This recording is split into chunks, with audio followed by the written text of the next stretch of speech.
Las Vegas is not just getting more expensive, it is becoming harder to justify. Why are tourists pulling away from the city that once made ordinary people feel rich for a weekend? What is being hidden behind the lights, the spectacle, and the non-stop promise of entertainment? Who is really benefiting while visitors pay more, receive less, and leave with the feeling that something essential has been stripped out of the experience? And beneath the financial pressure, there is another problem. The atmosphere itself is starting to change. This is no longer a warning sign. The damage is already visible. To understand why tourism is slipping, you have to follow the pattern back to its source. Las Vegas is entering a phase that would have been difficult to imagine not long ago. The city built its global reputation on a simple promise. You did not need to be wealthy to feel important here. You could arrive with a modest budget, stay in a decent room, eat cheaply, gamble a little, see a show, and leave feeling that the trip gave you more than you paid for. That was not a side benefit. It was the foundation of the model. Now that foundation is weakening. Across social media, travel discussions, interviews, and local coverage, the same complaint keeps surfacing. Vegas no longer feels worth the cost. What used to feel accessible now feels overpriced. What used to feel exciting now feels calculated. Tourists are not simply spending more. They are feeling that they are getting less in return. And that shift is beginning to damage the city in a deeper way. One of the clearest signs came from Bill Hornbuckle, the CEO of MGM Resorts. He admitted that the resorts on the Strip had lost control of the narrative. He said they had become disconnected from consumers badly enough that even a bottle of water had turned into a $12 item. That statement mattered, because it confirmed that the frustration is no longer just an outsider complaint. The industry itself knows something has gone wrong. The tourists are saying the same thing even more directly. One visitor from Canada said prices had gone through the roof, especially over the last year or so. A local voice said tourists kept complaining about the cost of Vegas and what they were facing when they came here. Those reactions point to the first major reason the city is losing momentum. Vegas has become too expensive.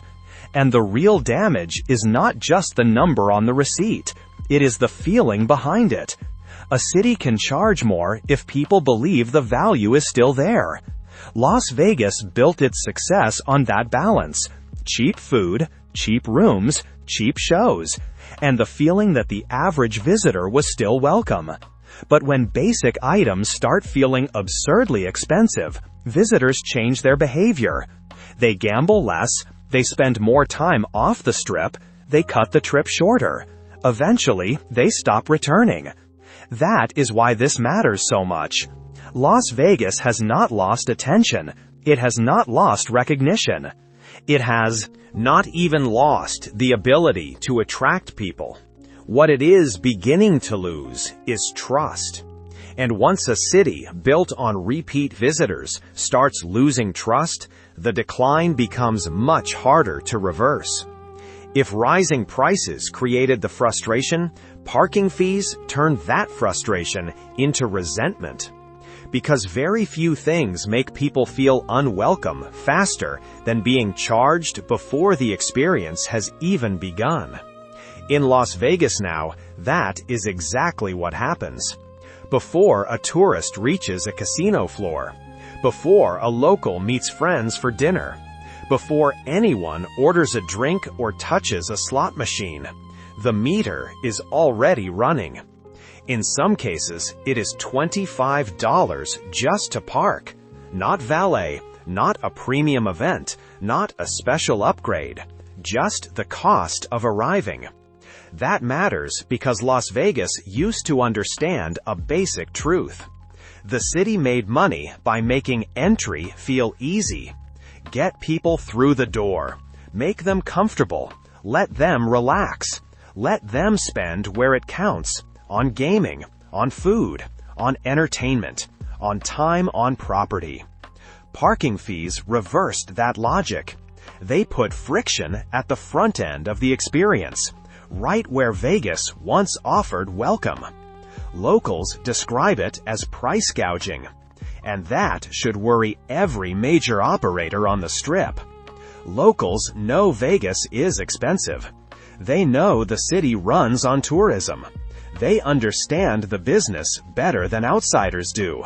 So, when people who grew up around the Strip, worked around it, and supported it for years start saying they avoid it, the issue is no longer minor. It is structural. Because the damage is not only financial, it is psychological. The fee sends a message. We do not care why you are here. We do not care if you are gambling, dining, or helping keep the local economy alive. Pay first. That single message changes the mood of the trip. Vegas stops feeling generous. It stops feeling exciting. It starts feeling hostile, transactional, greedy. Visitors remember that. They shorten the stay. They spend more time off the Strip. Some stop coming. Others still arrive, but they arrive with a different mindset. Already irritated. Already guarded. Already less willing to spend freely. And that is why parking fees have done so much damage. They do not just raise cost. They poison first impressions. In a city built on seduction, that is a dangerous mistake. Once the opening moment feels punitive, everything after it becomes harder to enjoy. And harder to justify. This is the second major reason Las Vegas is pushing both tourists and locals away. But pricing and parking are not the only forces working against Las Vegas. There is another complaint, and it cuts into something more fragile than cost. Atmosphere, image, comfort. For one couple from Lithuania, the issue was simple and immediate. The smell of pot on the Strip. They called it horrible. They said it was illegal in their country. They said they did not like it. And when they were asked whether it might keep them from ever coming back, their answer was blunt. Maybe. Yes, probably. That should have landed hard. Because prices can be adjusted. Fees can be rolled back. Promotions can be introduced. But this problem sits deeper. It is cultural, emotional, perceptual. For many international tourists, especially those from countries where cannabis remains illegal, taboo, or socially frowned upon, the smell is not a minor annoyance. It is jarring. It changes the tone of the trip the moment they step outside. Even for families, the issue matters. Las Vegas may be called Sin City, but traditionally, that edge was contained. It belonged to spaces children would not normally enter, not to the basic act of walking the Strip. Whether people think Vegas should be family-friendly or not, many still treat it that way. And families represent real tourism volume.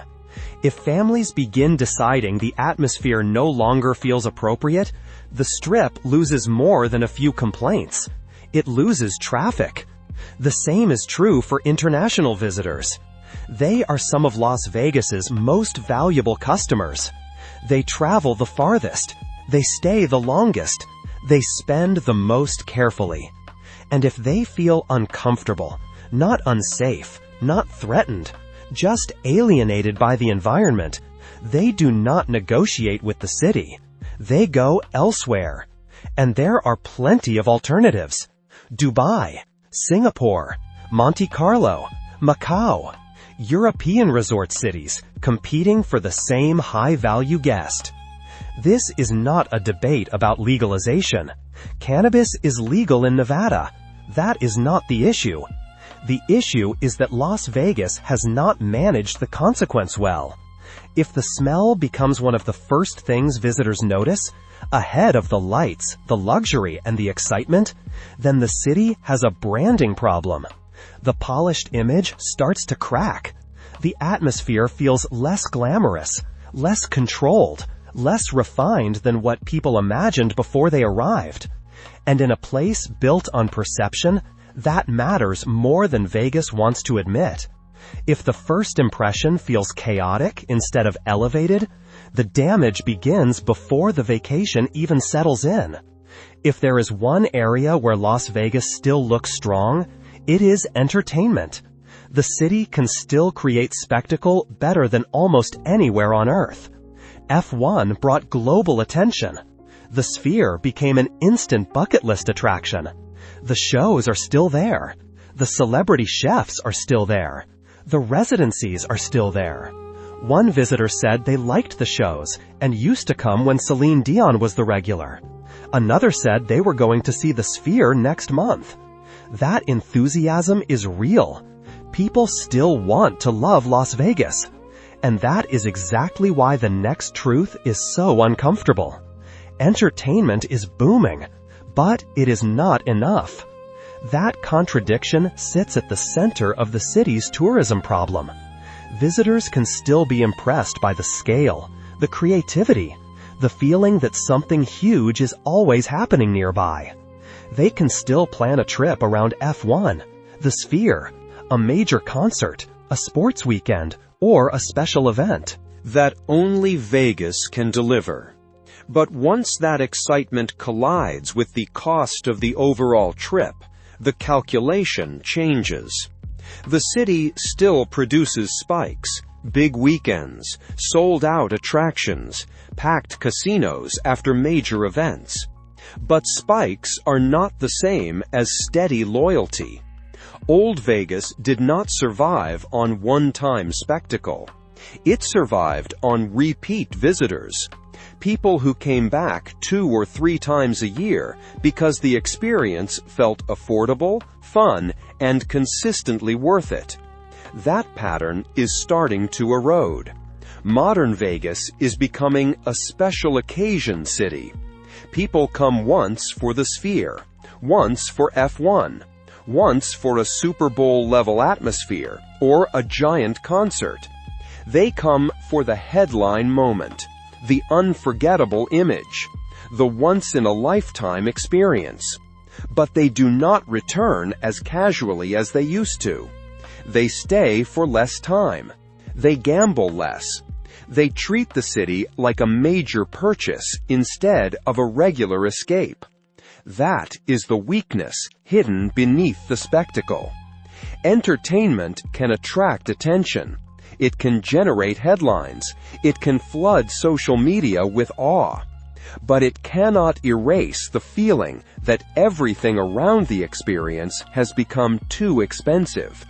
It cannot make people forget resort costs, inflated food prices, and parking fees that sour the mood before the fun even starts. Vegas can still dazzle. That part has not disappeared. But dazzling people is not the same as keeping them loyal.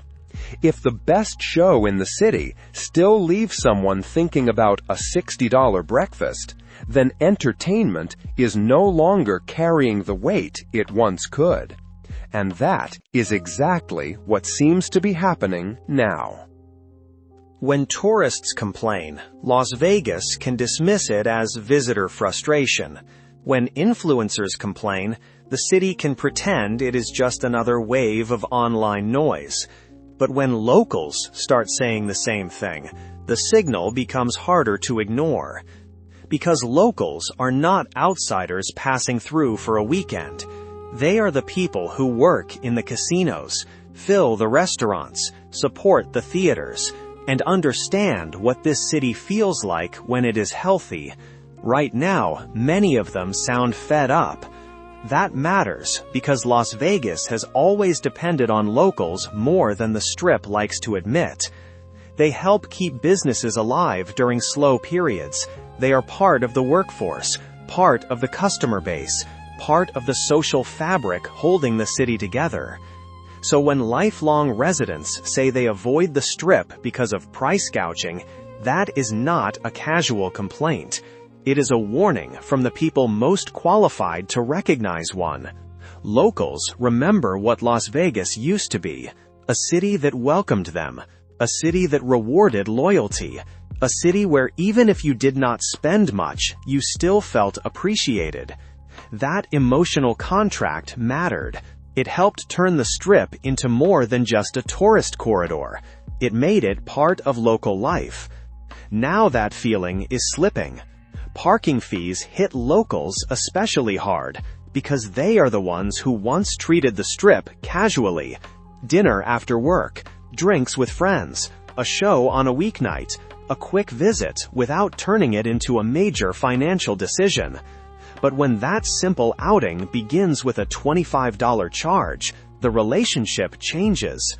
What used to feel spontaneous now feels penalized. And once locals pull back, the Strip becomes something it was never supposed to be. A tourist trap floating in the desert. Locals sense the shift early because they see the city repeatedly, not just through one vacation. They can feel when Las Vegas stops prioritizing hospitality and starts prioritizing extraction. Everything feels monetized. Everything feels engineered to capture one more dollar. The guest experience starts to feel secondary. That is why local frustration carries so much weight. These are not people rooting against Las Vegas. They love the city. Many were born there. Many built their lives around it. So when they begin saying they feel pushed out of their own Strip, the problem is not superficial. It means Las Vegas is not just losing customers, it is losing part of its identity. And once a city loses the people who gave it its heartbeat, recovery becomes much more difficult. Then comes the most revealing twist in the entire story. While the biggest resorts on the Strip keep charging more, optimizing more, and squeezing harder, some older properties are succeeding by doing the opposite. And in doing so, they are exposing what corporate Vegas forgot. Value still works. That idea becomes clear with places like Circus Circus and South Point. Circus Circus has returned to old-school bingo with paper cards, no computers. No futuristic system. No over-designed reinvention. Just paper. Like the old days. And people respond to it, not because paper bingo is revolutionary, but because it feels familiar. It feels human. It feels connected to an older Las Vegas where fun mattered more than friction, and experience mattered more than aggressive monetization. South Point makes the same point even more clearly. Its general manager, Ryan, said they lose a ton of money on the buffet, but he has absolutely no intention of letting it go away, because customers love it. When asked what South Point gets out of keeping a money-losing buffet alive, he did not deliver a long corporate answer. He just pointed to the slot machines. That gesture said everything. It captured the old Las Vegas business model in a single moment. You do not make money by punishing the guest at every step. You make money by getting people in the building, keeping them comfortable, giving them something they value, and creating a reason for them to stay longer and spend willingly. That used to be common sense here. Now the Strip charges for parking, water, Wi-Fi, pool seating, and a growing list of things that once felt like part of the experience. Then it acts surprised when visitors gamble less, stay for shorter periods, and do not come back as often. Meanwhile, the casinos still leaning into value are proving that the older formula never stopped working. Vegas simply moved away from it. That is what makes this so ironic. The city keeps searching for bigger attractions, more technology, more premium positioning, more ways to extract revenue, while some of the clearest answers are sitting in the past. Affordable amenities, nostalgic entertainment, hospitality that feels real. A guest experience built around keeping people happy, not charging them at every turn. Las Vegas did not lose the formula that made it famous. It abandoned it. And the few properties willing to revive that formula are showing exactly why it mattered. So after hearing from tourists, locals, influencers, and even casino executives, the central question hanging over Las Vegas is no longer complicated. Is any of this enough? Is the entertainment boom enough? Is the Sphere enough? Is F1 enough? Are the shows, restaurants, concerts, residencies, and the non-stop spectacle that only Vegas can deliver enough to outweigh everything else that is pushing people away? For the first time in a long time, the answer is no longer obvious. Yes, Las Vegas is still exciting. Yes, it still knows how to stage a spectacle better than almost anywhere else. Yes, people still want the Sphere, the Raiders, the Golden Knights, the major concerts, the giant weekends that make the city feel larger than life. That part of Vegas is still very much alive. But those are spikes, not solutions. A city cannot rely forever on headline events and one-off attractions. It cannot assume people will accept every irritation, every inflated charge, every small act of extraction. Las Vegas did not lose the formula that made it famous. It abandoned it. And the few properties willing to revive that formula are showing exactly why it mattered. So after hearing from tourists, locals, influencers, and even casino executives, the central question hanging over Las Vegas is no longer complicated. Is any of this enough? Is the entertainment boom enough? Is the Sphere enough? Is the Sphere enough? Are the shows, restaurants, concerts, residencies, and the non-stop spectacle that only Vegas can deliver enough to outweigh everything else that is pushing people away? For the first time in a long time, the answer is no longer obvious. Yes, Las Vegas is still exciting. Yes, it still knows how to stage a spectacle better than almost anywhere else. Yes, people still want the Sphere, the Raiders, the Golden Knights, the major concerts, the giant weekends that make the city feel larger than life. That part of Vegas is still very much alive. But those are spikes, not solutions. A city cannot rely forever on headline events and one-off attractions. It cannot assume people will accept every irritation, every inflated charge, every small act of extraction. Just because the skyline still looks impressive and the entertainment calendar still feels full, Vegas was not built on occasional spectacle. It was built on repeat visitors, on people who came back often because the city felt accessible, rewarding, and worth repeating. That is what is changing now. People are saving up for one big Las Vegas trip, instead of treating it like a regular getaway. They come for a special event, then leave shocked by the broader cost of the experience.